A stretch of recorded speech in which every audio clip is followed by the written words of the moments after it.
Sony 5.1 AVR ഒരു working video ആണ് ഇത്. ഞാൻ നെറ്റ്ഫ്ലിക്സ് ആണ് ഇട്ടിരിക്കുന്നത്. ഞാനിപ്പോൾ ഉപയോഗിച്ചിരിക്കുന്നത് ഫയർ ടി വി സ്റ്റിക്കാണ്. ഇതാണ് എൻ്റെ റിമോട്ട് ഫുൾ ഫങ്ഷൻ റിമോട്ടാണ്.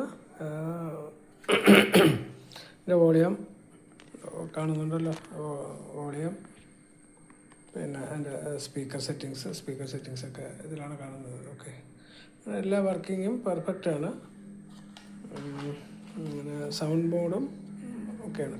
ഉണ്ടോ മൾട്ടി ചാനൽ എല്ലാ ഫങ്ഷൻ വർക്ക് ചെയ്യുന്ന ഒരു എന്താ പറയുക, നല്ലൊരു AVR ആണ്. ഇതിൻ്റെ സൗണ്ട് ക്വാളിറ്റി മാത്രമല്ല, ഇതിൻ്റെ പിക്ചർ ക്വാളിറ്റിയും അതിമനോഹരമാണ്. ഓക്കെ.